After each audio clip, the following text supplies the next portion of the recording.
ಬಡವ್ರಿಗೆಲ್ಲ ಅನ್ಯಾಯ ಮಾಡಿ ಏನು ಗನಂದಾರಿ ಕೆಲಸ ಮಾಡೋಕ್ಕೆ ಹೋಗಿದೆಯೋ ನಮ್ಮ ಕರ್ನಾಟಕ ಸರ್ಕಾರ. ಅದೇನು ಗನಂದಾರಿ ಕೆಲಸ ಮಾಡ್ತಿದೆಯೋ ಅದು ಕರ್ನಾಟಕ ಸರ್ಕಾರಕ್ಕೆ ಗೊತ್ತು, ಈ ದೇವ್ರಿಗೆ ಗೊತ್ತು. ಮಾನ್ಯ ಚೀಫ್ ಮಿನಿಸ್ಟ್ರು ಸಾಹೇಬ್ರೆ ಮತ್ತು ನಮ್ಮ ಕ್ಯಾಬಿನೆಟ್ಟು ನೂತನ ಸಚಿವರುಗಳೇ, ನಮ್ಮ ವಕ್ಫ್ ಬೋರ್ಡಲ್ಲಿ 79 ವರ್ಷದಿಂದ ಸ್ವಾತಂತ್ರ್ಯ ಸಿಕ್ಕಿದಾಗ್ಲಿಂದನೂ ನಮ್ಮ ಬಡವ್ರು ಮುಸ್ಲಿಂ ಜನಾಂಗಕ್ಕೆ ಏನು ನ್ಯಾಯ ಕೊಡ್ತಾವ್ರೆ. ಇವರು ಇಲ್ಲಿಂದ ಅಲ್ಲಿವರೆಗೂ ಬಡವ್ರ ಹಕ್ಕುಗಳ ಮೇಲೆ ಕೂತ್ಕೊಂಡು, ಈ ವಕ್ಫ್ ಪ್ರಾಪರ್ಟಿ ಮೇಲೆ ಕೂತ್ಕೊಂಡು, ಈ ಚೇರ್ಮ್ಯಾನು ಮತ್ತು ಇವರು ವಕ್ಫ್ CEO, ವಕ್ಫ್ ಪ್ರಿನ್ಸಿಪಾಲ್ ಸೆಕ್ರೆಟ್ರಿ ಮತ್ತು ಇವರೆಲ್ಲ ಏನು ನ್ಯಾಯ ಕೊಡಿಸ್ತವ್ರೆ ಸರ್? ಇದು ಬಡವರ ಇನ್ಕಮ್ ಸೋರ್ಸು ಸರ್.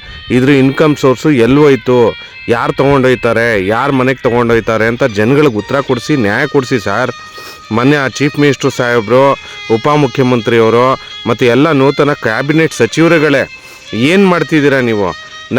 ನೀವು ನಮ್ಮ ಮುಸ್ಲಿಂ ಜನಾಂಗಕ್ಕೆ ಯಾರಿಗೂ ಈ ಗೊತ್ತಾಗಲ್ಲ ಅಂತ ತಿಳ್ಕೊಂಡಿದ್ರೆ ಎಲ್ಲರೂ ನೋಡ್ತಾ ಇದ್ದಾರೆ. ಈ 79 ವರ್ಷದಿಂದ ನೀವೇ ಎಷ್ಟೋ ನಿಮ್ಮ ಕಾಂಗ್ರೆಸ್ ಆಡಳಿತನೇ ನಡೆಸ್ಕೊಂಡು ಬಂದಿರೋದು. ಆದರೆ ಇದುವರೆಗೂ ನಮ್ಮ ಮುಸ್ಲಿಂ ಜನಾಂಗಕ್ಕೆ ನ್ಯಾಯ ಕೊಡಿಸಿಲ್ಲ ನೀವು. ಈಗಲಾದರೂ ನ್ಯಾಯ ಕೊಡಿಸಿ ನಮ್ಮ ಮಾನ್ಯ ನೂತನ ಮುಖ್ಯಮಂತ್ರಿಯವರೇ. ನೀವು ನಮ್ಮ ಎಲ್ಲರಿಗೂ ಬ್ರದರ್ಸ್ ಅಂತೀರಾ, ನಮ್ಮ ಮುಸ್ಲಿಂ ಜನಾಂಗದವ್ರಿಗೆ. ಬರೀ ಮುಸಲ್ಮಾನರ ಹೆಸರನ್ನ ಓದ್ತಾ ಇದಾರಲ್ಲ, ನನ್ನ ಬ್ರದರ್ಸ್ ಅವರು. They are my brothers. We live together, we die together. ಅನ್ಯಾಯ ಅನ್ಯಾಯ ಅನ್ಯಾಯ, ಬಡವರಿಗೆ ಅನ್ಯಾಯ.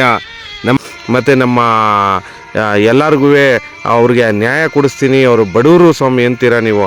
ಇದು judicial enquiry. Why you are afraid? If you are so honest, if you are ಬೇಕು. ಬಟ್ ಇದು ಎಂತದ್ದು ಬಡವ್ರದು ಸ್ವಾಮಿ. ಇದುವರೆಗೂ ಯಾಕೆ ಸರ್ ನ್ಯಾಯ ಕೊಡಿಸಿಲ್ಲ? ಯಾವಾಗ ಸರ್ ನ್ಯಾಯ ಕೊಡಿಸೋದು?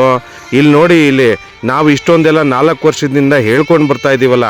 ಮಾನ್ಯ ಈ ಅಲಿಮುಲ್ಲಾ ಶರೀಫ್ ಅವರು RTI ಆ್ಯಕ್ಟಿವಿಟೀಸು ಮತ್ತು ಎಲ್ಲ ಕೂಡ ಈ ದಾಖಲೆ ಸಮೇತ ದೂರುಗಳು ಕೊಟ್ಟಿದ್ದಾರೆ. ಯಾಕೆ ಅದ್ರ ಮೇಲೆ ಕ್ರಮ ತಗೋತಾ ಇಲ್ಲ? ಇವರು ಕುಲ್ಲ ಹೇಳ್ತಾ ಇದ್ದಾರೆ. ಎಲ್ಲ ಪಬ್ಲಿಕ್ ಸೋಷಿಯಲ್ ಮೀಡಿಯಾದಲ್ಲಿ ಬಂದು ಇವರೇ ಹೇಳ್ತಾ ಇದ್ದಾರೆ, ನನ್ನ ಮೇಲೆ ಆ್ಯಕ್ಷನ್ ತೊಗೊಳ್ಳಿ, ನಾವೇನಾರು ತಪ್ಪು ಹೇಳ್ತಿದ್ರಿ ಅಂತ. ಯಾಕಂದರೆ ಲೀಗಲಾಗಿ ಡಾಕ್ಯುಮೆಂಟ್ ಸಮೇತ ಎಲ್ಲ ದೂರು ಕೊಟ್ಟಿರೋದು. ಯಾಕೆ ಇವ್ರ ಮೇಲೆ ಈ ವಕ್ಫ್ ಚೇರ್ಮ್ಯಾನು ಮತ್ತು ವಕ್ಫ್ CEO ಮತ್ತು ವಕ್ಫ್ ಪ್ರಿನ್ಸಿಪಾಲ್ ಸೆಕ್ರೆಟ್ರಿ ಕಾನೂನು ರೀತಿ ಕ್ರಮ ತಗೋತಾ ಇಲ್ಲ? ನಮ್ಮ ಬಾಬಾ ಸಾಹೇಬ್ ಅಂಬೇಡ್ಕರ್ ಸಂವಿಧಾನನೂ ಕೂಡ ಉಲ್ಲಂಘನೆ ಮಾಡ್ಕೊಂಡು ನಡೀತಾ ಇದ್ದಾರಲ್ಲ. ಯಾರು ಕೇಳಬೇಕು ಹೇಳಿ? ಯಾರ ಹತ್ರ ಹೋಗಿ ನಾವು ಉತ್ತರ ತಗೋಬೇಕು ಹೇಳಿ? ಮಾನ್ಯ ಗೃಹ ಸಚಿವರೇ, ನಮ್ಮ ಕರ್ನಾಟಕ ರಾಜ್ಯದ ಗೃಹ ಸಚಿವರಾದಂಥ ಪ್ರಿಯಾಂಕಾ ಖರ್ಗೆ ಅವರೇ, ಸಾರ್ ಏನು ಸಾರ್ ನೀವು ಏನೇನೋ ವಿಷಯಗಳೆಲ್ಲ ಎತ್ಕೊಂಡು ಕೇಳ್ತಾ ಇದ್ದಾರೆ, ಕೇಳಿ, ಅದು ನೀವು ಹಕ್ಕಿದೆ ಅದರಲ್ಲಿ ಕೇಳೋದ್ರಲ್ಲಿ. ಆದರೆ ಇಲ್ಲಿ ಸಂವಿಧಾನನೇ ಉಲ್ಲಂಘನೆ ಮಾಡ್ಕೊಂಡು ಕಸ ಮಾಡ್ಕೊಂಡು ನಡೀತಾ ಇದ್ದಾರೆ ನಮ್ಮ ಬಾಬಾ ಸಾಹೇಬ್ ಅಂಬೇಡ್ಕರ್ ಸಂವಿಧಾನನ. ಇದೇ ವಕ್ಫ್ ಬೋರ್ಡು, ವಕ್ಫ್ ಮಂಡಳಿ ನಮ್ಮ ಕರ್ನಾಟಕ ರಾಜ್ಯದಲ್ಲಿರೋದು. ಇವರು ಟರ್ಮ್ಸ್ ಎಗೇನೆಸ್ಟು, ಬೈಲಾ ವೈಲೇಷನ್ಸು ಎಲ್ಲ ನಡ್ಕೊಂಡು ಹೋಗ್ತಾ ಇದ್ದಾರೆ. ಇವ್ರ ಮೇಲೆ ಯಾಕೆ ಸರ್ ಕಾನೂನು ರೀತಿ ಕ್ರಮ ತಗೋತಾ ಇಲ್ಲ? ಯಾವಾಗ ಸರ್ ತಗೊಳ್ಳೋದು ಕಾನೂನು ರೀತಿ ಕ್ರಮನ? ನೀವು ಉತ್ತರ ಕೊಡಿ ಗೃಹ ಸಚಿವರೇ. ಇನ್ಯಾವಾಗ ಉತ್ತರ ಕೊಡೋದು? ನೀವೇ ಕೊಡಬೇಕಾಗಿರೋದು. ಮಾನ್ಯ ಮುಖ್ಯಮಂತ್ರಿ ಸಾಹೇಬ್ರೆ, ಯಾಕೆ ಸರ್ ಇವ್ರ ಮೇಲೆ ಕ್ರಮ ತಗೋತಾ ಇಲ್ಲ? ಯಾಕೆ ನಮ್ಮ ಧ್ವನಿ ಕೇಳಿಸ್ತಾ ಇಲ್ಲ ನಿಮಗೆ? ಯಾಕೆ ನಿಮ್ಮ ಧ್ವನಿ ತಲುಪಿಸ್ತಾ ಇಲ್ವಾ ಯಾರೂ? ಇಂಟೆಲಿಜೆನ್ಸ್ ಬ್ಯೂರೋ ಇರುತ್ತೆ ನಮ್ಮ ಕರ್ನಾಟಕ ರಾಜ್ಯದಲ್ಲಿ, ಮತ್ತು ಎಲ್ಲ ಪೊಲೀಸ್ ಇಲಾಖೆಗಳಿರುತ್ತೆ, ಎಲ್ಲ ನಿಮ್ಗೆ ಮಾಹಿತಿ ಬರ್ತಾ ಇರುತ್ತಲ್ಲ ಸರ್. ಯಾಕೆ ಸರ್ ಈ ಥರ ಬಡವ್ರ ಹಕ್ಕು ಮೇಲೆ ಕೂತ್ಕೊಂಡು ಸರ್ಕಾರ ನಡೆಸ್ಕೊಳ್ತಾ ಇದ್ದೀರಾ? ಆದ್ರೂ ನಮ್ಮ ಬಡವ್ರ ಹಕ್ಕುಗಳನ್ನ ಕೊಡಿಸ್ದೆ ಅನ್ಯಾಯ ಮಾಡ್ಕೊಂಡು ನಡೀತಿದ್ರಲ್ಲ ಸರ್. ಯಾವಾಗ ಸರ್ ನಮ್ಮ ರಾಜ್ಯದಲ್ಲಿ ನ್ಯಾಯ ಸಿಗೋದು?